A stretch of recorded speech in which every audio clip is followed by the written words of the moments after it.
Boa noite a todos, né? Eu também tenho que me apresentar, porque como eu vou falar de terapia de família sistêmica, né? O terapeuta de família sistêmica, a primeira coisa que vocês vão perceber é que nós nos colocamos no sistema. Então, eu estou aqui com vocês, eu passo a fazer parte desse momento, desse sistema, então, que somos nós. Acho que eu posso estar começando, então, nesse sentido, né? Eu achei muito interessante o que ela colocou, porque eu ia fazer um início falando realmente desse caminho que eu fui fazendo. Porque muitas pessoas que eu conheço, muitas colegas, elas fizeram um caminho único. Por exemplo, em psicanálise, foram fazendo a psicanálise, foram fazendo a formação, mestrado, doutorado, outras só em psicodrama.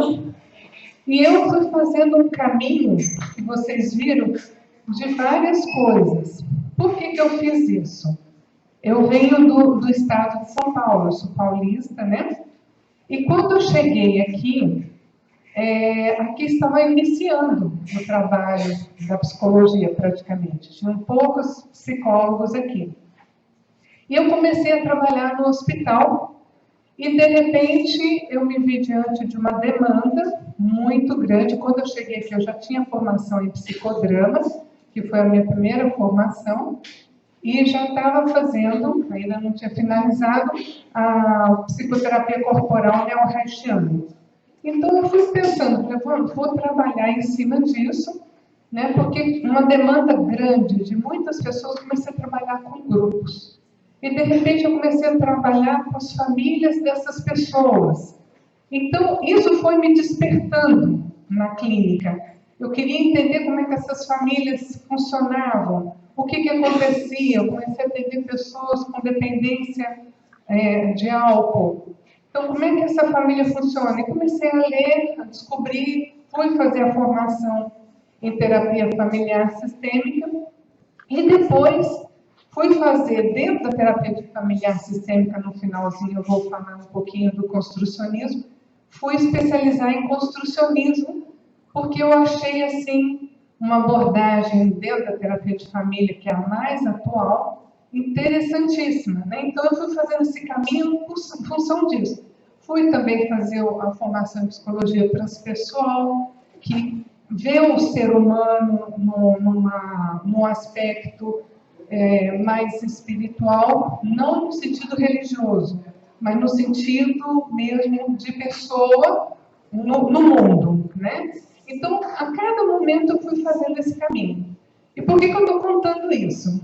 Porque quando eu cheguei no curso de terapia de família sistêmica, eu pensei nisso. Falei, gente, eu fiz tanta coisa, né? Fui fazendo caminhos diferentes, fui costurando, fazendo uma conchinha de retalho.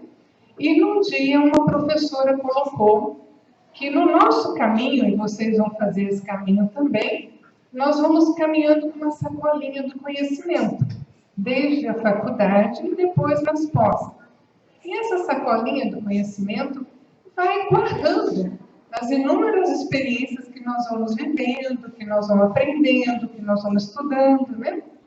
E que a terapia de família tem tudo a ver com isso.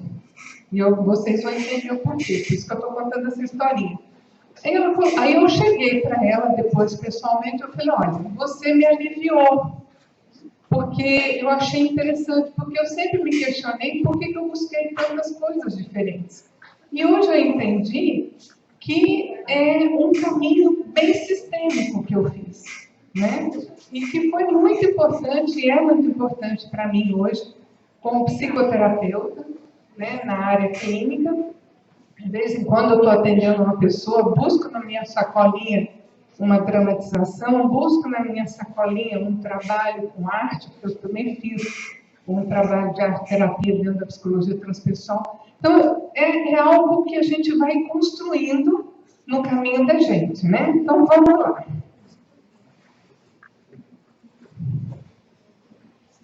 A origem da teoria sistêmica foi na física quântica. Por quê? Porque a física quântica, ela trouxe uma grande mudança na forma de olhar para o mundo, né? Algo muito mais ampliado, né? Então, uma mudança na visão de mundo que saiu dessa visão linear, mecanicista, que vocês devem estar estudando, né? E para uma visão mais holística e ecológica. Que visão holística e ecológica é essa? A visão holística e ecológica é no sentido do total, do globalizado, da visão que envolve todos ao mesmo tempo, né? Dentro da terapia de família sistêmica, tem uma abordagem que é dentro da visão ecológica de Bronfenbrenner, em que ele trabalha justamente essa visão, em que uma pessoa, por exemplo, você vai acompanhar uma criança, essa criança faz parte de um sistema familiar, esse sistema familiar faz parte, está ligado a uma escola, essa escola também, essa família está ligada a uma igreja, que está ligada a uma comunidade, que está ligada a uma cidade, percebe? Então, é dentro dessa visão de um todo, tá? Que é ampliado. Então, aqui nós trouxemos essa imagem, né? Eu trouxe essa imagem justamente para vocês poderem pensar que nós estamos vivendo de uma forma assim holística, né? Globalizada, pensando aqui no celular. Quantas pessoas estão ligadas umas às outras a partir do celular, não é verdade? Né? Vamos pensar ali a Maria, que está ligada ao João, que está ligada a Ana, que está ligada a Mariana, e assim vai. Né? Então, é interessante entender que as relações passam como se fosse uma teia. Né? Então, a terapia de família sistêmica, ela vem dessa visão, da teoria sistêmica, que nós fazemos parte de um sistema, começando no sistema familiar, e assim vai. Bom, aqui é um sistema. Agora, nesse momento, nós somos um sistema constituindo essa sala. Então, a concepção sistêmica vê o mundo em termos de relação e integração. O que quer dizer isso? Nós todos, né, vivemos relacionando um com o outro e integrados, mesmo numa família em conflito, que vocês forem atender, não tem como, né, você separar aquela pessoa que você está atendendo do seu núcleo familiar. Ela é interdependente, ela faz parte daquela história, daquele sistema, e estão todos ligados uns aos outros, mesmo que estejam em conflito. Acho que isso é importante vocês entenderem, para que, enquanto terapeuta sistêmico, né, quando vocês, se algum de vocês tiverem interesse de seguir esse caminho, é importante ter essa visão. Né? Por exemplo, eu vou atender uma criança. E dentro da terapia sistêmica, mesmo que você vá atender aquela criança individualmente, mas se você tem essa compreensão, você nunca vai ver essa criança sozinha. Ela está ligada a uma família que cuida, à escola. Então, por exemplo, eu vou dar um exemplo para vocês. Né? Eu trabalho no NAPEU. Alguém conhece aqui o NAPEU? Então, tá bom. Então, o NAPEU é um núcleo de atendimento a paciente especial em odontologia. E nós lá trabalhamos em uma equipe multidisciplinar. Né? Eu sou psicóloga, a Silvia, que vem me acompanhando, é assistente social. O Hugo já foi nosso presidente. No momento, ele faz parte, né, como tesoureiro, né? Diretor de patrimônio. Então, assim, é uma equipe multidisciplinar. Então, tem um trabalho que nós desenvolvemos lá nas escolas, só para vocês entenderem essa questão que eu estou colocando das relações da integração. Nós atendemos lá, atualmente, uma família nos procurou, a mãe e o filho, Lá nós atendemos crianças com deficiência. E a criança começou a apresentar algumas dificuldades escolares. Então, logo em seguida que a família nos procurou, a diretora e a professora também nos procurou, mas em momentos diferentes. Bom, como eu tenho essa visão sistêmica, o que eu pensei? Conversei com Silvia, falei, vamos lá na escola e sentar com a diretora, com a professora, com a orientadora e conversarmos e ouvirmos delas como que elas olham para essa criança, o que está acontecendo. Fomos para lá, sentamos, ouvimos, e começamos a construir aí um caminho conjunto. O que nós fizemos? A partir dessa primeira conversa, eu coloquei para elas, olha, agora nós precisamos sentar com a mãe. Nós, novamente, esse grupo aqui, mas vamos ouvir essa mãe.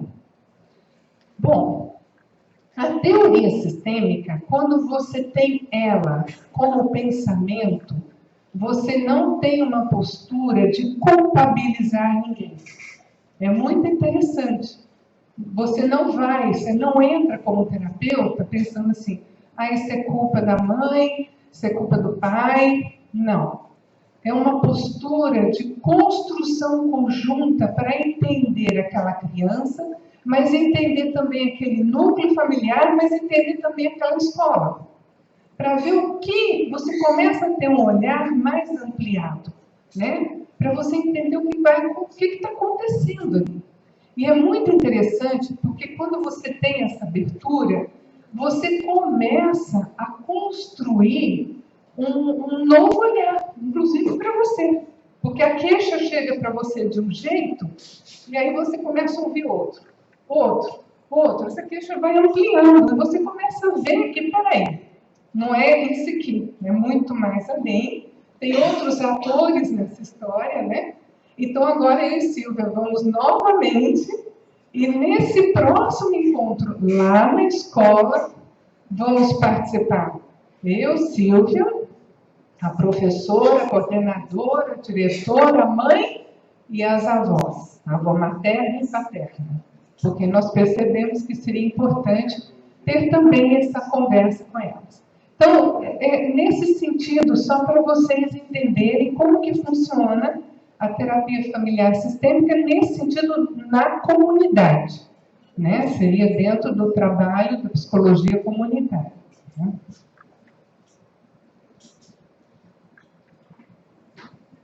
Bom, os sistemas são totalidades interligadas, cujas propriedades não podem ser reproduzidas em unidades menores.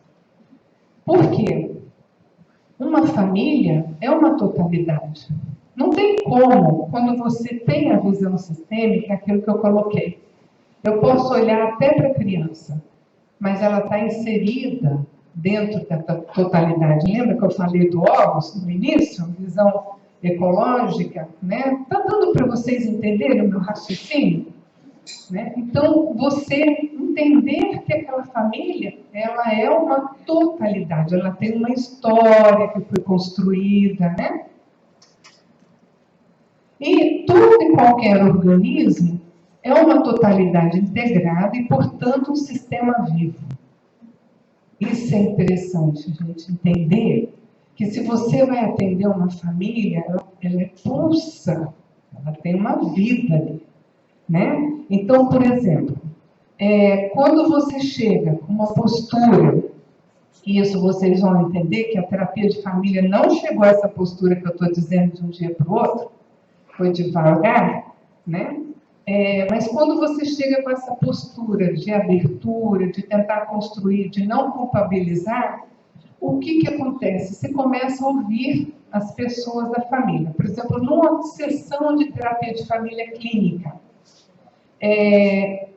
quando você tem essa postura de ouvir cada membro, é muito interessante, porque às vezes aquilo que é considerado problema, de repente você ouve a criança traz algo inusitado, que nem o pai, nem a mãe, nem nós, às vezes, como terapeutas, pensamos, e a criança vai solta um troço ali que você fala, puxa vida. E os pais se assustam. Nossa, você percebeu isso? Como é que ela se deu conta? Né? Então, a importância de ouvir cada membro do sistema. Todas as falas são importantes, né? Bom, voltando no Horus. Então, vivemos hoje num mundo globalmente interligado, no qual fenômenos biológicos, psicológicos, sociais e ambientais são todos interdependentes, intimamente interligados sistêmicos. Então, tendo essa visão, não tem como mais a gente se ver sozinho. E é muito interessante porque quando você faz um curso, né, sistêmico, você vai conseguindo se ver nas suas relações, você vai conseguindo ver o outro, né, você vai conseguindo perceber por aí. Então, essa percepção hoje, por exemplo, eu estava conversando com o Hugo, ele me contou uma história, né, de uma palestrante que falou do óbvio, né? Então, por exemplo, eu falo assim, vou usar o seu exemplo. Coloque essa capa do óculos, eu falo aqui para eles três aqui, ali em cima da mesa. Vocês vão pegar a capa, um vai colocar, por exemplo, aqui, outro vai colocar aqui, outro vai colocar aqui. Mas eu estava pensando que tinha que colocar aqui. Mas se eu falo, coloque ali em cima da mesa, eu não estou deixando claro, né? Então eu vou ter que dizer, o óbvio não, é óbvio para mim, mas para eles não é. Não é verdade? Mas se eu falar, olha, por favor, você põe a capa lá naquela pontinha, pertinho ali daquela capinha preta, eu estou sinalizando, né? Então, tem um terapeuta dentro do construcionismo social, que é o Tom Anderson, que ele fala justamente isso. A mesma palavra ou a mesma frase pode ter significados diferentes para pessoas, para cada pessoa, né? E ele fala uma outra coisa, que a palavra é forte, que a gente precisa prestar atenção no que nós falamos. Eu posso chegar para ela, como é que você chama? Carol. Carol, você não podia fazer aquilo. Eu posso falar assim, Carol, você não podia fazer aquilo. Eu falei a mesma coisa, não falei? Só que com entonações diferentes. Então, uma eu convido, a outra eu posso estar agredindo, né, na forma de falar. Então, na terapia sistêmica, e vocês vão ver dentro do construcionismo, a fala ela tem uma importância enorme. Então, segundo Vasconcelos, que é uma psicoterapeuta também de família sistêmica, ela foi uma das professoras no curso que eu fiz, né? Ela coloca que o pensamento sistêmico é um paradigma da ciência contemporânea, ou uma epistemologia da ciência novo paradigmática. Vocês já ouviram isso? Já? Quem já ouviu? Todo mundo? Não? Então vamos lá. Por que ela falou isso, né? Então vamos ver.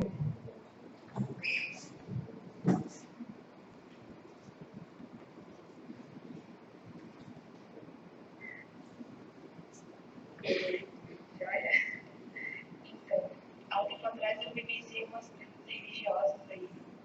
E aí eu escrevi uma poesia sobre isso. Porque, assim, e aí eu vou compartilhar com quem quiser ler. Então, olha lá. 4 pontos tem minha religião. Faço deles a minha filosofia e faço deles a minha ação. Viva, creia, ame e faça. Essa também é a minha oração. Viva a sua filosofia, ame a sua arte. Creia na sua religião e faça a sua parte. Mas não da sua religião para tentar reprimir o outro. Somos 7 bilhões de mentes no mundo e querer que todo mundo creia a mesma coisa é no mínimo um papo de louco. Eu respeito todos os que têm fé. Eu respeito todos os que não a têm. Eu respeito quem crê em um Deus. Eu respeito quem não crê em ninguém. Eu gosto de quem tem fé no verso. Eu gosto de quem tem fé em si mesmo. Eu gosto de quem tem fé no universo. E eu gosto dos que andam a esmo. Um abraço para quem é da ciência. Um abraço para quem é de Deus. Um abraço para quem é da arte e um abraço para quem é ateu. Axé para quem é de axé, amém para quem é de amém, blessed be para quem é de magia e amor para quem é do bem. Intolerância religiosa é a própria contradição. Religião vem do latim religare, que significa união. Então pare de dividir o mundo entre os que vão e os que não vão para o paraíso. O nosso mundo está doente em tudo enquanto nós perdemos tempo brigando por isso. Ao invés de dividir as religiões entre as que são do mal e as que são do bem, que tal botar essa ideologia no bolso e ajudar aquele moço que devia morrer na rua desamparado sem ninguém? Os grandes mestres já disseram que precisamos de união. Então, por que não fazer do respeito também uma religião? Então, o que vocês entenderam, né? Com relação, independente de ela estar falando de religião, mas o que essa moça está trazendo de mensagem? Pode falar, gente. Arrisca. Então, as pessoas dentro de um grupo comum, os quais, dentro, quem seja, qual religião tenha, que fé que ele tenha, nacionalidade que ele tenha, todos são pessoas comuns, interligadas por um meio só o amor. Isso mesmo. Que mais? Que mais? Vamos, gente, pode arriscar. Eu vou falar de paradigma. Por que eu coloquei isso aqui? O que vocês entendem de paradigma? Ninguém sabe o que é paradigma? Pode falar. Paradigma é uma crença que eu crio a partir das minhas crenças. Que é para mim, a verdade absoluta. Verdade para mim. Eu quero que todo mundo tenha a mesma verdade. Isso mesmo. Então aí, por aí. Isso mesmo. Olha aqui. Forma como percebemos e atuamos no mundo, ou seja, as nossas regras de ver o mundo. Por isso que eu coloquei essa moça, né?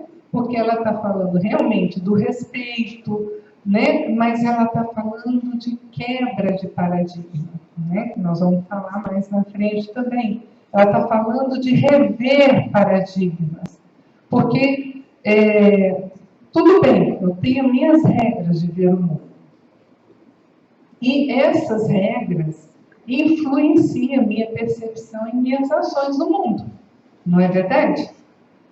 Dentro da terapia de família, vocês devem ter visto já isso, né? Nós nascemos na família de origem e trazemos regras e percepções da nossa família de origem. E depois, à medida que vamos crescendo, a gente também vai tendo uma percepção mais ampliada à medida que a gente se torna criança, adolescente, adulto, né? Vocês agora na universidade, aí vem novos conhecimentos que vai, inclusive, propiciando uma alteração desse paradigma, né? Uma ampliação da percepção. Então, vamos lá. Então, paradigma. Acreditamos que nosso jeito de fazer as coisas é o certo ou a única coisa de fazer. Né? Então, ele colocou. É o efeito Gabriela. Vocês lembram da música? Quem lembra da música da Gabriela, da novela? Eu nasci assim, eu cresci assim. O que mais? Eu sou mesmo assim, né? Gabriela. O que ela fala? Que ela nasceu assim, então ela não vai mudar. Quando a gente, né, tem o nosso paradigma, a gente está realmente ligado a essa versão, a esse olhar para o mundo. Mas que pode impedir de aceitarmos ideias novas. Nos tornamos rígidos, inflexíveis, né? E resistentes a mudanças. Então, isso é interessante. Alguém aqui está no efeito Gabriel? Já se vira aí nos seus paradigmas? Todos nós temos. Ninguém sai dessa história, né? E graças a Deus, nós temos a chance de amadurecer e ao longo do amadurecimento nós vamos revendo esses paradigmas. Vamos colocar o que a moça colocou, intolerância religiosa, é a resistência em aceitar que o outro possa acreditar em um outro caminho, uma outra forma de pensar, né? E outras intolerâncias. Né? É uma forma de negar ao outro a liberdade dele fazer as escolhas dele e ser quem ele é. Agora, por que vocês acham que eu estou falando do paradigma, dentro do pensamento sistêmico? Quando eu falei da família? Injusto, mas você como terapeuta de família, imagina, diante da família, porque como é que você poderia estar olhando essas pessoas utilizando a palavra paradigma? Qual o modelo aceitável de comportamento adequado? Cada um tem o seu paradigma, mesmo sendo da mesma família. Não é verdade? Nós vamos atender famílias mais flexíveis ou mais enrijecidas, né? Minucci, que foi um dos terapeutas de família da estrutural, ele criou o termo de fronteiras. Nós temos que ter dentro da família fronteiras flexíveis, né? Mas tem famílias que têm fronteiras rígidas, que são aquelas famílias que se fecham, que não crescem, né? Então, o paradigma é interessante, é importante a gente ter essa concepção, porque ao atender um casal, por exemplo, né? Eles vêm de famílias diferentes. Então, o que vai acontecer com esse casal, né? Então, antes disso, por que vocês acham que eu coloquei esse queijo aqui? Vai fazer vocês ficarem com vontade de comer um queijinho? Vocês observaram que os formatos são diferentes? Tem um formatinho diferente ali. O paradigma de cortar queijo. O que será que eu vou falar? Vamos ver. E agora eu coloco uma vovó, a pizza da vovó. Esse aqui é um exemplo de um paradigma. É uma historinha, né? De uma vovó que pede para o menino cortar o queijo. E o menino, ele sabe, ele aprendeu que cortar é em formato de pizza, porque ele come pizza. Então ele vai lá e corta o queijo em formato de pizza. Aí a vovó fala assim, não, Joãozinho, a gente corta, faz cortes paralelos. Está errado o jeito que você está fazendo. O que aconteceu aí? São paradigmas diferentes, do neto e da vovó. E na família, a gente vai encontrar paradigmas diferentes. O que é visto como problema, a vovó vai ver de um jeito, o netinho vai ver de outro, o papai vai ver de outro. Então, olha como é importante a gente ter essa consciência para poder ouvir todos e a gente poder também ir construindo um olhar para essa família e compreender como que essa família funciona. Então, os paradigmas estão em todos os aspectos de nossa vida. Mas, quando o nosso paradigma se torna o paradigma, o único modo de ver e fazer, instala-se uma disfunção, que é chamada paralisia de paradigma ou doença fatal de certeza. Não, eu sei o que é certo, é desse jeito e eu não mudo. Vocês vão pegar famílias assim, não vou nem ficar aqui com a senhora, está tudo errado o que está acontecendo, esse negócio de ficar conversando aqui com a senhora não dá certo e eu vou embora, porque eu só penso assim e não vou mudar. E aí? Você tem que ouvir essa pessoa que falou ali na hora na terapia de família. Você tem que dar espaço para essa pessoa, seja o pai, seja a mãe, o adolescente, o filho, um avô, um tio, né? Mas isso somos nós também dentro de nossas famílias, né? Então vamos lá. Aqui um exemplo de paradigma. Um carro na contramão, uma mulher vem dirigindo e vem o outro, né, na direção contrária, e ela grita assim, porco! E o homem vem e xinga, vaca! e aí ele atropela o porco. Qual é o paradigma desse homem? Hein? O que vocês acham? Tem vários aí que podem estar embutidos, né? Não é só um, vários. Então, quando a gente está realmente, né, paralisado pelo paradigma, a gente vai só olhar aquela situação a partir do nosso olhar. E olha como é importante isso. Em qualquer abordagem da psicologia, a gente aprende isso, né, Suzana? Nós não estamos ali para impor a nossa versão, o nosso olhar. Nós estamos ali para compartilhar, para construir juntos com aquela família. Então, a mudança de paradigma. Antes de falar da mudança de paradigma, eu queria contar uma história. É uma história verídica de uma psicóloga também. Ela escreveu um livro, ela é professora lá na PUC, em São Paulo. Ela conta uma história de quando ela casou. Ela casou naquela época da década de 60, mais ou menos, que se usava muito conjunto de calça, de saia, né? E no dia do casamento foi o dia inteiro festa, e à noite eles foram para Campos do Jordão.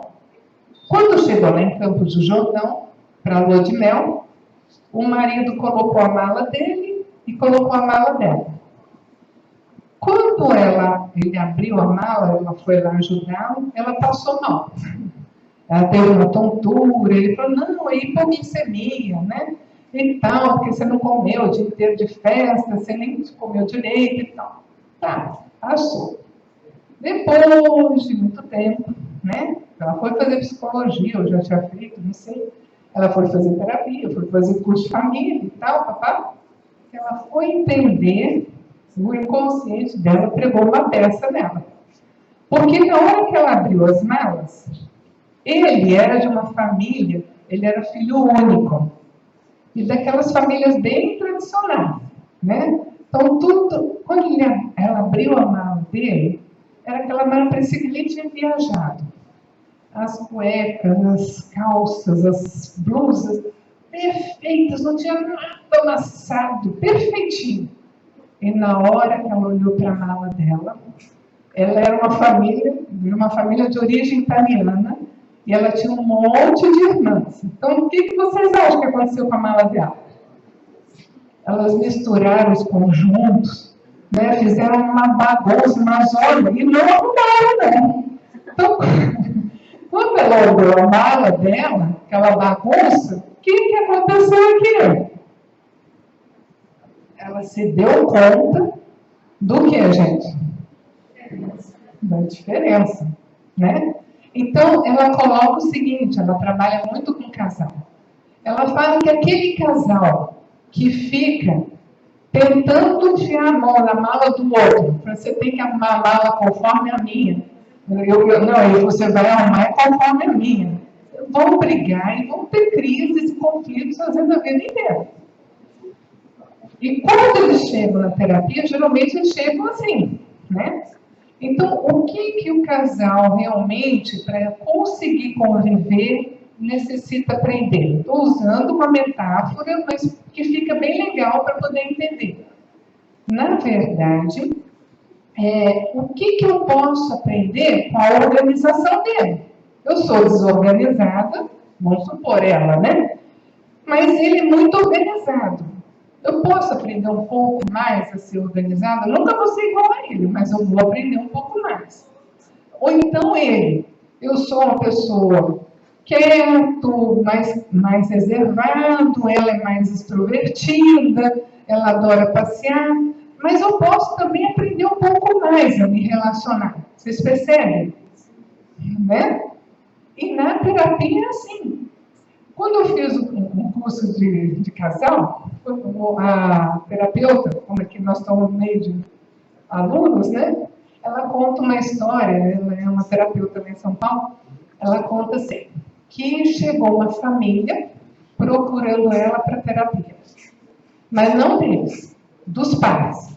Os pais estavam já idosos e queriam separar. E tinham vivido bem a vida inteira. E os filhos não estavam entendendo. Os filhos adultos falaram, olha, eu não estou entendendo. Meus pais agora, que podiam usufruir um ao outro, meu pai aposentou, os dois estão brigando igual um cão e gato. Coisa que eles nunca fizeram a vida inteira. Ela foi conversar com o casal. O que aconteceu, gente? Ele adorava mexer com rádio amador. Quando foi chegando perto da época de ele aposentar, ele no fundo da casa, ele arrumou um cômodo e ele foi arrumando rádio amador. O que passava na cabeça dele? Quando eu aposentar, vou ficar aqui mexendo com rádio amador. Nossa, que delícia, vou ter o tempo inteiro para fazer isso aqui. E ela, por sua vez, ela foi pensando, não, quando ele aposentar, nós vamos acordar cedo, a gente vai caminhar junto, a gente vai tomar café junto, nós vamos viajar no final de semana, nós vamos fazer isso, nós vamos fazer aquilo. Alguém conversou com o outro? Não. Aí, o que aconteceu? Ele aposentou, para onde ele foi? Para o quartinho. E o que ela fazia? Você não quer tomar um suquinho? Ó, tá na hora do seu café. Meu bem, vamos fazer caminhada comigo? Você não vai comigo? E o dia inteiro ela ia atrás dele, ele foi ficando bravo e começaram a discutir, a brigar e decidiram separar. Então, o que a terapeuta de casal foi fazer? Sentou, falou, olha, nem sempre é tão fácil assim, né? Mas é um modelo, um exemplo interessante. Hoje vocês vão organizar aqui junto comigo um horário semanal para vocês. Mas também vão organizar um tempo para viajar, um tempo para estar com os filhos. E fizeram, de fato, todo um esquema. Porque ela tinha que fazer aquilo naquele momento para ajudar aquele casal. Senão eles iriam se separar. E vocês acham que eles separaram? Não. Organizar. E uma das coisas que ela colocou, quando ele estiver lá, eu sei que ele definiu um período, por exemplo, toda manhã, você não apareça lá. E realmente ela não ia, né? Então, eles respeitaram o espaço de cada um. Então, a mudança de paradigma é difícil, é lenta, ocorre por muitas vivências, experiências, evidências, que vão nos colocando frente a frente com os limites do nosso paradigma atual, né? Já aconteceu de eu atender casais mais velhos, de, às vezes, começar a colocar algumas questões que o outro olha espantado, né? Não, mas como que você nunca me colocou isso? Né? Então, se assusta, às vezes, a ponto de chorar. Eu te magoava tanto com essa atitude. Então, até essa pessoa, para ouvir isso, ela tem que ir mudando, ela tem que ir amadurecendo. Até na terapia, você tem que dar um tempo para essa família ter um novo olhar para aquela situação. Né? Então, é um trabalho muito interessante. Então, agora, nós vamos ver um outro vídeo, muito interessante também.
Esse vídeo, dentro do que eu estou colocando de paradigmas, tem sentido? Vocês estão com sono?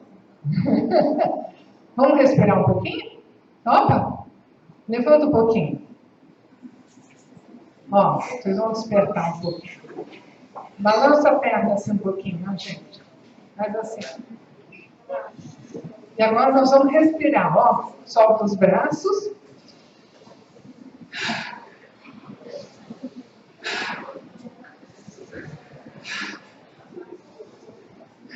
Pode fazer, gente. Agora vamos fazer assim, ó.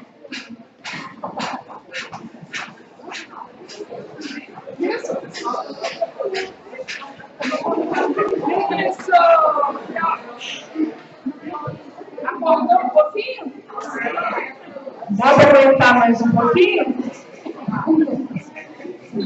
Então, vamos lá. Vocês conseguem pensar por que eu passei esse filme? Como terapeuta de família, o que acontece? No primeiro momento vem uma queixa, lembra que eu falei? E aquilo vai ampliando, e você vai vendo mais coisas, e de repente você começa a ver algo que você não percebeu. E aquilo que era algo, no primeiro momento, tão problemático, você vai ver que tem outras soluções, que tem outras pessoas que podem auxiliar. Por exemplo, uma vez, lá na APEU, nós estávamos numa escola discutindo a questão da inclusão escolar, já tem um tempo isso. E nós estávamos discutindo, né, Silvinha, com os professores, com as famílias das crianças com deficiência, e todo mundo assim, não, a culpa é da secretaria não sei o quê, a culpa é do médico, a culpa é do professor. Aí eu, quietinha, fui lá na lousa e escrevi assim, a culpa é de quem? Aí todo mundo parou. Aí todo mundo, olha, Marta, por que você escreveu isso aí? Falei, gente, nós não vamos chegar a lugar nenhum se formos culpabilizar alguém. Nós precisamos achar soluções. Então, qual solução no primeiro momento nós vamos achar? Então, às vezes, quando você vai atender família, é aquilo que eu falei no início. Culpabilizar alguém ali não é o primeiro caminho, né? E não é dentro da visão sistêmica, não é esse o caminho. É tentar construir com essa família uma nova solução. E a família tem potencial, gente. Quando bem acompanhada, ela tem potencial. Ela vai, de alguma forma, caminhar. Então, duas pessoas com paradigmas diferentes, olhando para o mesmo objeto, verão coisas diferentes. Então, aquilo que eu coloquei no início. Para sabermos o que o outro está vendo, teremos que observar através de quais paradigmas o outro utiliza naquele momento. Então, por exemplo, essa imagem. Vocês que estão nesse canto, o que chama a atenção? Vocês, primeiro momento. Oi? Mas o que você vê? Coruja? Alguém viu alguma coisa primeiro? A família. Coruja, família. Quem mais? O que chamou a atenção no primeiro lugar? Oi? Quem mais falou? Oi? As folhas. É isso. Você vai olhar para a mesma figura, mas cada um tem uma interpretação e uma visão. É a mesma coisa, mas cada um verá algo diferente. É a mesma figura, mas cada um terá uma interpretação diferente. Então, pode acender a luz, né? Paradigma de ciência é justamente o questionamento de crenças antigas, anteriores, né? Justamente daquela visão cartesiana, mas quando se depara com um novo paradigma, se sente numa terra estranha. Então, o paradigma tradicional da ciência, ele passa pela simplicidade, estabilidade e objetividade, que era a visão anterior, né? Que separa o mundo em partes, não tem essa visão global que eu coloquei no início, que é estável, que é previsível. Se eu atuar de uma forma tal, essa família vai agir de determinada forma. Não tem como. A família tem o seu próprio movimento, né? E objetividade, né? Eu estou aqui atendendo essa família, mas eu não faço parte desse sistema. Era essa visão anterior. Vamos ver que mudou? No paradigma emergente da ciência contemporânea, surge a complexidade, que sai o que eu já coloquei para vocês, do foco exclusivo no elemento e inclui o foco nas relações. Como que essas pessoas se relacionam umas com as outras. Então, é muito mais complexo, né? Instabilidade. É um mundo, a família, ela está em um processo de tornar-se, de amadurecer, de crescer, né? É uma transformação que não para. E o terapeuta, tendo essa visão, ele sabe que ele pode acompanhar essa família. E existe uma intersubjetividade, né? Que não tem como eu ter uma visão objetiva, porque todas as pessoas têm uma subjetividade pessoal, individual, inclusive eu como terapeuta, né? E é uma co-construção da realidade na linguagem. Como é que é isso? O que é isso que a Marta está falando? Vamos lá. Então, esse aqui, ó, é um exercício que o Serginho, porque a terapia de família, eu vou falar aqui agora, ela foi passando por mudanças, mas isso aqui é para vocês entenderem o que mudança que ocorreu. Quando se fala ampliar o foco,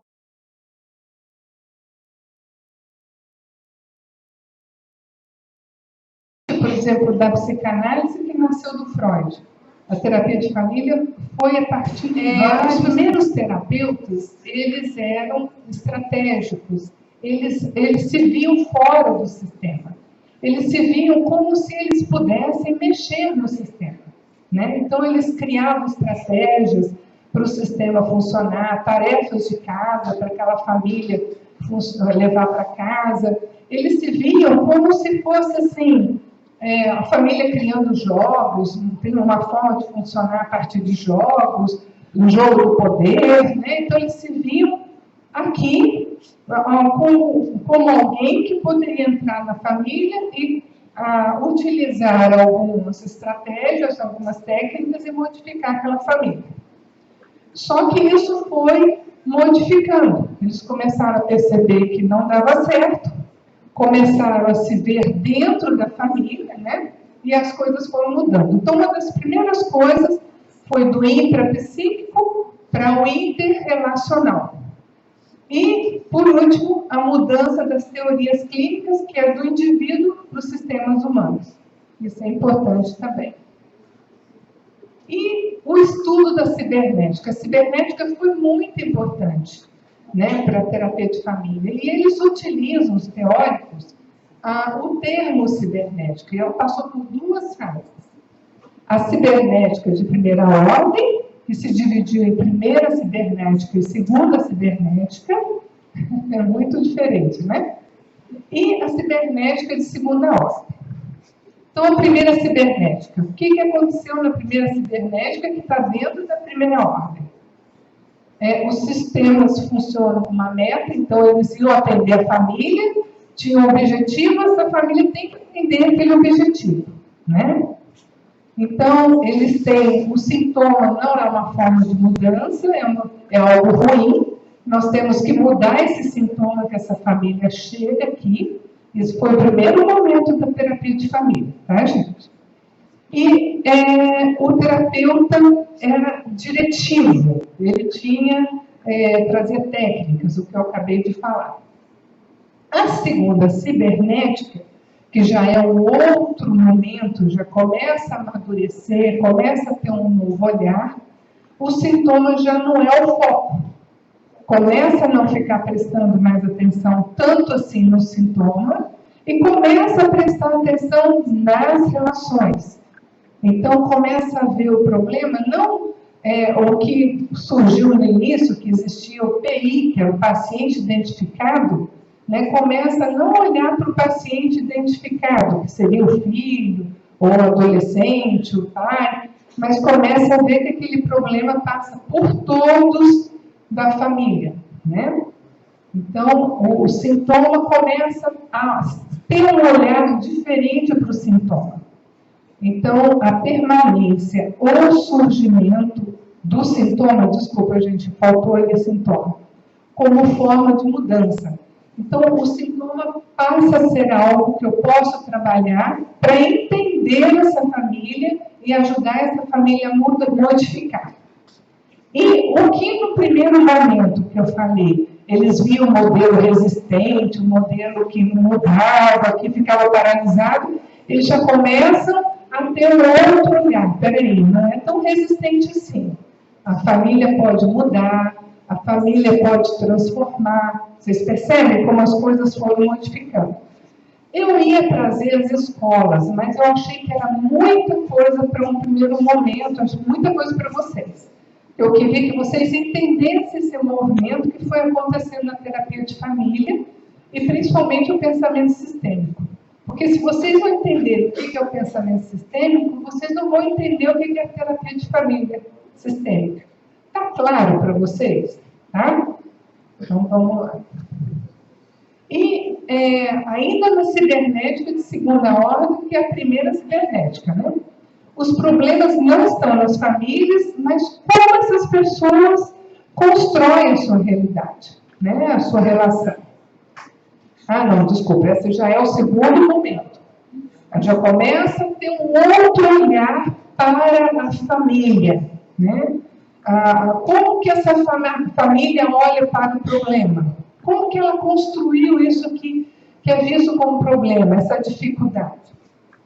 E a família é imprevisível, não tem um formato rígido. Uma família funciona de um jeito, a outra família funciona de outro, e eu, como terapeuta, vou ter que conhecer essa família, né?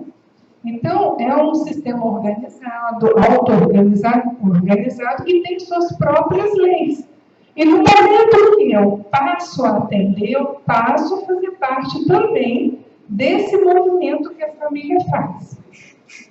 E os significados são gerados no sistema. Então, a terapia passa a ser vista como uma rede de conversações em torno do problema.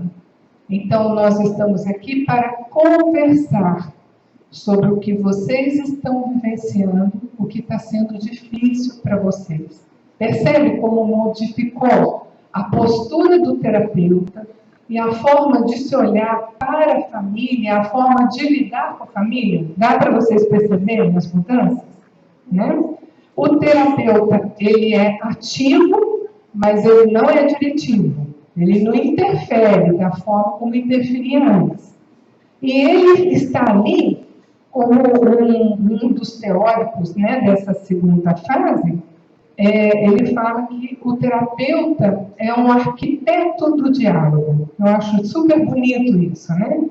Porque você está ali ouvindo e construindo, a partir do que a família vai trazendo para você, junto com a família, diálogos que vão ampliando. Inclusive, você utiliza perguntas circulares, tem perguntas reflexivas, formas de perguntar para a família, que vai fazendo a família pensar e procurar novas alternativas para aquela situação que está causando dor ou dificuldade, né? E o contexto terapêutico é mais colaborativo. O terapeuta participa, né? Não existe uma hierarquia, eu sou aqui o terapeuta e vocês são a família. Não, eu estou aqui junto com vocês. É uma postura que você compreende que você também é uma pessoa que traz uma família, uma experiência de família. Se eu sou casada, eu tenho uma experiência enquanto casal, né? E eu estou trazendo isso para cá. Mesmo que você não fale da sua vida, mas você sabe que ao ouvir aquelas histórias, você também está acessando a sua história. Percebe como modificou? Você passa a fazer parte. Você é integrante, mas claro que com um conhecimento. É aí que está a diferença, né? Você está ali co-construindo novas alternativas através da conversa, mas você tem um conhecimento, a sacolinha do conhecimento, e você sabe, você pode até entender, pensar assim, esse pai realmente está autoritário, existe um abuso, você pode até ter essa compreensão da psicologia, mas isso não é o mais importante ali. O mais importante é como você vai construir essa relação com essa família, tá? Esse conhecimento está contigo. E como que eu vou promover a essa família uma nova forma de pensar, né? Então, a noção de autorreferência, quer dizer, eu faço parte disso tudo. Teve uma vez, eu tenho tempo, que nós atendemos no Napeu, e eu envolvi alguns colegas lá, eu tentei fazer um trabalho mais amplo, dentro dessa abordagem mais atual, e nós fomos atender uma família que veio a avó, avô, os netos, os filhos, o pai, a mãe, a sala ficou lotada. E nas sessões era muito interessante, porque a gente via, claro, como psicólogo, né, que quem, vamos dizer, coordenava ali a história era o pai, né, era o patriarca. E sempre nas sessões ele que dizia, ele que dava as soluções, ele que trazia as soluções, e todo mundo ficava meio que calado. Só que à medida que as sessões foram acontecendo, a partir dessa postura colaborativa, como eu coloquei para vocês, eu perguntava, como que você percebe essa situação que seu pai colocou? E a senhora, que é a esposa dele? E você, que é a criança, você que é netinho, né? Então, eu fui ajudando essa família a participar do diálogo. Gente, foi tão interessante.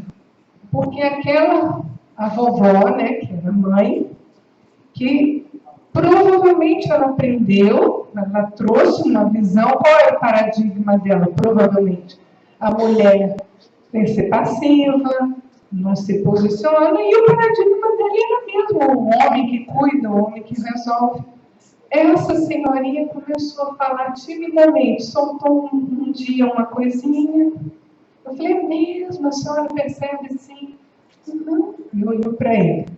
Na outra sessão ela falou mais um pouco, e daqui a pouco essa senhora começou a trazer uma série de questões que os filhos foram corroborando, foram concordando, e que foi o que promoveu a mudança daquilo que eles estavam enfrentando como dificuldade. Vocês percebem o quanto que é importante essa postura colaborativa? É nesse sentido, né? Então, dentro da cibernética de segunda ordem, que é essa postura, surge o construcionismo social, que tem como foco justamente a relação, né, a partir da linguagem ou práticas linguísticas. Por exemplo, numa pesquisa de psicologia, que você vai utilizar o construcionismo como base para a sua pesquisa, você vai conversar, mas você vai construir as categorias a partir do que você vai construindo, percebendo com aquelas famílias. É muito bonito, minha pesquisa foi a partir do construcionismo. E foi lindo, as categorias que foram surgindo foram lindíssimas, foram em frases, né? E então a linguagem ela surge como construtora da realidade. E uma das questões que surge no construcionismo, um dos teóricos, são vários teóricos, que é o Tom Anderson, que eu coloquei no início, lembra que eu falei do olhar dele falar da palavra? Que a palavra pode ter, eu posso falar algo e alguém pode entender uma coisa, o outro, então a forma de falar como que afeta. Ele criou o que antes era lá no início da terapia de família, que existia um espelho e os alunos ficavam fora. O construcionismo surge a partir dele, do Tom Anderson, a equipe reflexiva, que é interessantíssima. Quando eu fiz o curso de família dentro do construcionismo, quando nós atendíamos, ficava 2 terapeutas com a família e aqui, na mesma sala, a equipe reflexiva. E como é que é? Nós ficávamos ouvindo, vamos supor, vem cá, vem aqui, 2 aqui. Como uma família, pode ser em pé. Pode ser. Cadê o restante dos integrantes da família? Aqui, ó. Sozinho. Sozinho, mas aí não é família, gente. Só para entender. Não vou colocar ninguém para falar, nem nada, não. Só para vocês entenderem. Vocês são marido e mulher. Vamos mais um filho aqui. Conheço um filho aqui. E 2 terapeutas. Não vamos falar nada, só para compor aqui. 2 terapeutas. Aqui, ó. Mas ele não faz assim. E mais um terapeuta. Isso. Agora eu queria 3 aqui. 3 ou 4 aqui. 3, gente. Eu vou fazer só para vocês entenderem como é que funciona. Isso. Aí vocês sentam assim, semi-aberto. Assim. Isso. Então, vamos supor, gente, que aqui está ocorrendo a sessão, mas normalmente é juntinho, formando um círculo mesmo, né? Conversando. E os terapeutas que estão aqui são da equipe reflexiva, tá? Num dado momento, um dos terapeutas, ele fala para ela, olha, eu vou chamar a equipe reflexiva. Aí ele vai lá e chama, troca, vem cá, gente, e vocês vão para lá. Aí faz o ciclo. E vocês, a família também, vem para cá, família. Faz o círculo aí. Isso. Não, círculo mesmo. Isso. São os terapeutas. O que vai acontecer? Fica retinho, assim? Não. Vocês vão assistir. O que acontece? Eles estiveram ouvindo lá para metade da sessão, né? Convida, eles vão vir aqui e vão, cada um de vocês, colocar a visão, a percepção. Mas a partir de qual verbo? Justamente. Tá? Ou então pode também a partir da autorreferência. O que é a autorreferência? Na minha opinião, não é nem na minha opinião. Vamos supor que eu estou aqui e eles estão assistindo, a família. E aí eu falo assim, nossa, na hora que a mãe falou sobre aquela situação do filho, adolescente que saiu da... me deu uma angústia. Eu fico, eles estão ouvindo, eles estão ali, a família está ouvindo com os 2 terapeutas. Eu me senti angustiada. Será que é isso que a mãe sente? Será que ela se sente angustiada? Aí, de repente, cria alguma coisa assim dentro. Aí você fala lá do pai, por exemplo. Quando o pai chega em casa e vai direto para o computador, nunca dá atenção para aquele filho, me dá uma angústia também, pensando se aquele filho não sente uma falta desse pai. Isso, percebe? Não há uma interpretação, mas a partir do que cada um sentiu e de como eles foram percebendo. Aí, volta para lá, gente. Da forma como eles estão, e vocês voltam para cá. Forma os círculos aqui e vocês ficam assim. Eles acabam, vão para lá. Isso. Aí, o que vai acontecer? Os terapeutas vão perguntar para eles, como é que foi para vocês ouvirem o que eles falaram, o que a equipe reflexiva falou? Gente, é interessantíssimo. Porque, geralmente, pelo menos uma ou 2 questões que eles colocam vai gerar um novo diálogo e, inclusive, um novo olhar para aquela situação. Às vezes a mãe vai falar assim, nossa, ou o pai, vai falar, é aquilo ali, meu marido chega e vai lá para o computador e eu estou agoniada, eu gostaria que ele me ajudasse, é aquilo ali, aquele sentimento que ela começou a falar e eu fui ficando agoniada. Vocês percebem? Essa é uma nova forma de trabalhar. Né? Tá bom? Obrigada, gente. Ficou claro, gente? Tá? Então, essa forma de trabalhar está dentro do construcionismo. Eu estou resumindo, que é muito amplo. Tá? Mesmo o construcionismo, São muitas coisas, mas eu só quis realmente mostrar como que a terapia de família sistêmica foi amadurecendo e como que é a forma do pensamento sistêmico. Agora, por que eu contei aquela minha história inicial? Porque, principalmente, tanto faz dentro da terapia de família sistêmica como no construcionismo que eu fiz depois, você pode ser até um psicanalista, um psicodramatista, e você faz uma formação nessa área, você não vai deixar aquela abordagem que você acredita, mas você vai ter um novo olhar. É isso que é interessante, porque o construcionismo não é uma teoria pronta, é algo que está em construção também. Então, tem pessoas que vêm de outras abordagens, né, que fazem o construcionismo e ampliam o seu trabalho. Né? Ficou claro, gente? Alguma dúvida? Pode perguntar. Tá? Então, a cibernética de segunda ordem, lembra do Zoom? A gente colocou os menininhos com os olhinhos, né? Olha aqui, ó. Racionalidade compartilhada. Esses são os termos da cibernética de segunda ordem, especialmente dentro do construcionismo. Racionalidade compartilhada é justamente aquilo que eu coloquei desde o início. Né? Nós vamos compartilhar as várias versões, os vários olhares, que foi o que aconteceu aqui, que vocês viram nessa dinâmica rapidinho.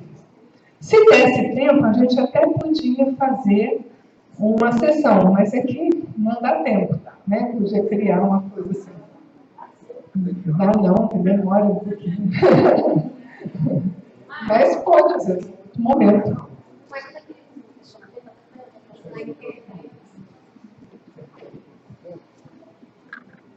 Para ajudar o pessoal a entender, né, especificamente os da disciplina de psicoterapia de família, os demais também, o sentido da perspectiva, quando você fala da racionalidade compartilhada, me parece que ele fica bem evidente os aspectos que são colocados ali em realce na nossa percepção, que é os aspectos conscientes mesmo. Eu queria que você falasse um pouquinho disso, que diferencia bastante da perspectiva psicanalítica de psicoterapia familiar, que evidencia os aspectos inconscientes. Eu queria que você falasse um pouquinho disso. Não quer dizer que não possa ter o olhar do inconsciente, tá?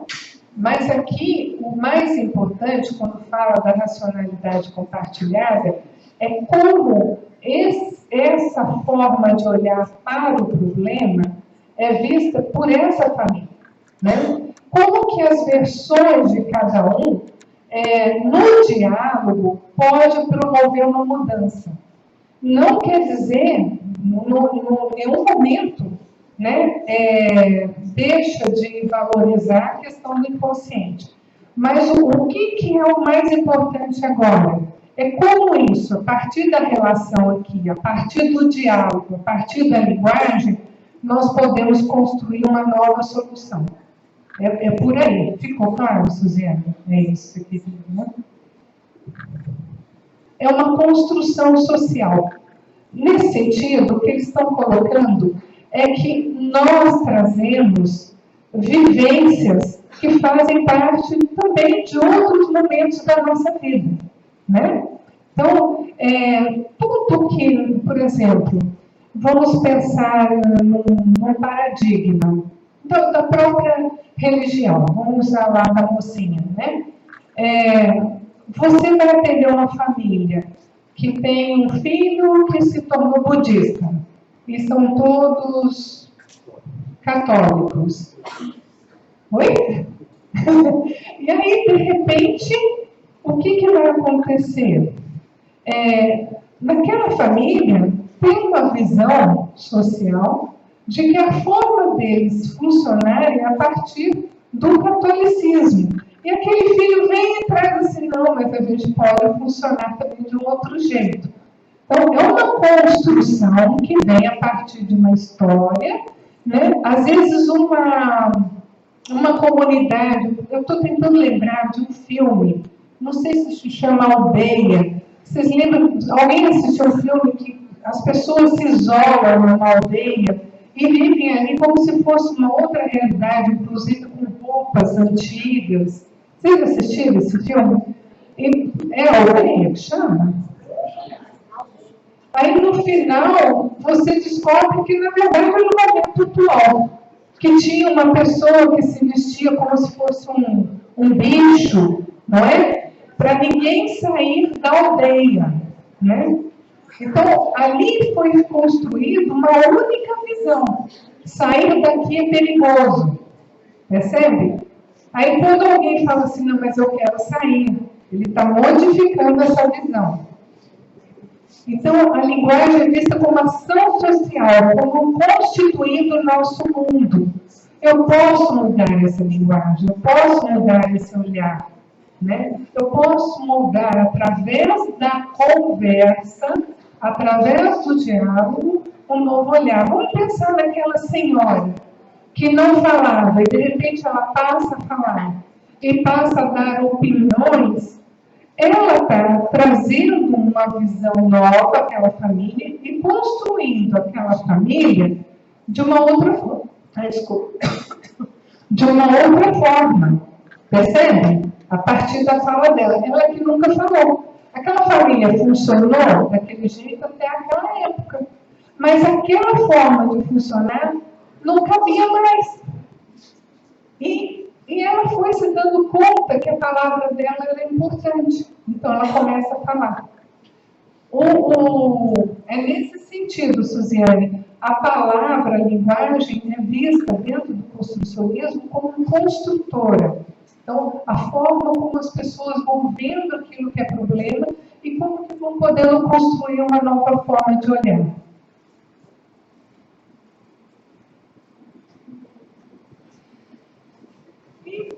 Queria agradecer, foi um geralzão mesmo, né, da terapia de família.